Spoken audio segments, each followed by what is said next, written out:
स्वयं बीमार हैं, खुद ही बीमार हैं, इसको इलाज की जरूरत है। पहले एक एक उनका डिपार्टमेंट, एक एक चीज, डॉक्टर बेबस है, पूरी व्यवस्था बेबस है। आपदा के पिछले ये 10 साल स्वास्थ्य के नाम पे केवल भ्रष्टाचार हुआ है अध्यक्ष जी, केवल भ्रष्टाचार।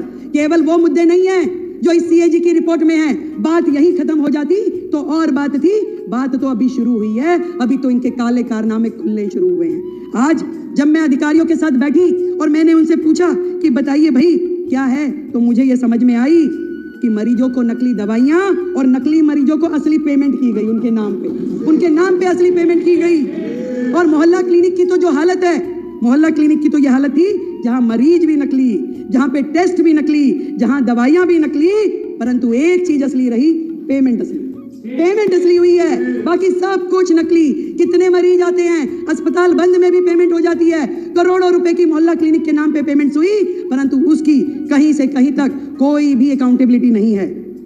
सफाई के नाम पे घोटाला, दवाई के नाम पे घोटाला, टेस्ट के नाम पे घोटाला, इलाज के नाम पे घोटाला, बेड के नाम पे घोटाला, भर्ती के नाम पे घोटाला। घोटालों की सरकार केजरीवाल।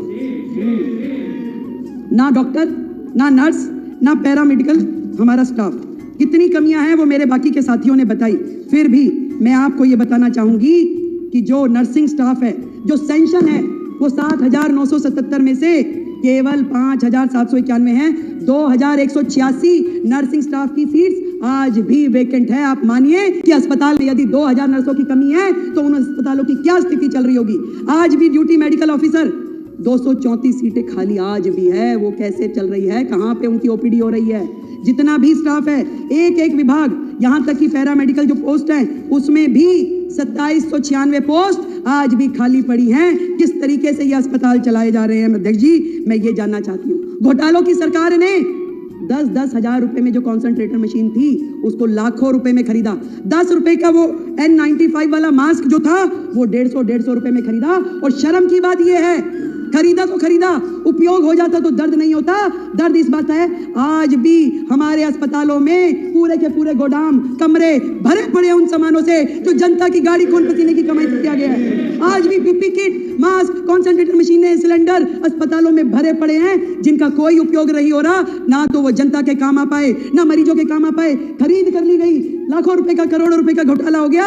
आज भी वो अस्पतालों के गोदामों में पड़े हुए हैं। कितने शर्म की बात है। एक एक अस्पताल का गोदाम जाके खोल के देखिए, वहां पे क्या क्या पड़ा हुआ है, मिट्टी हो रहा है, परंतु इनके कान पे जूं नहीं रेंगती। कितनी बुरी स्थिति है। कितनी सारी बीपी मशीनें खरीदी गई, पेमेंट हो गई, परंतु कहां गई, कौन इस्तेमाल कर रहा है, कोई अकाउंटेबिलिटी नहीं है। कहां पे हो रहा है ये सब। ICU, CCU, operation theatre, MRI, सारी की सारी मशीनें, कोई रेट फिक्स नहीं है, कोई दर नहीं, कहां किस तरीके से खरीद हो रही है, कोई पूछने वाला नहीं था।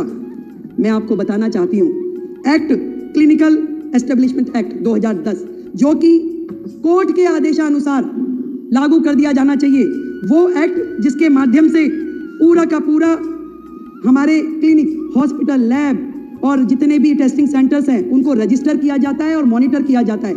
आपको ये जानकर के माननीय सदस्यों ये हैरानी होगी कि आज भी दिल्ली जो है देश की राजधानी, घिसे पिटे 1993 के Delhi nursing home registration act के माध्यम से चल रहा है, ना कि 2010 में बने हुए क्लिनिकल एस्टेब्लिशमेंट एक्ट के हिसाब से। क्योंकि इस पूरे एक्ट के माध्यम से अगर चलते तो वहां पे बहुत सारी चीजों की जवाबदेही तय हो जाती, परंतु पुराने नियमों के अनुसार जब वो काम कर रहे थे उनको कोई मतलब ही नहीं, क्योंकि बहुत सारी चीजें उसमें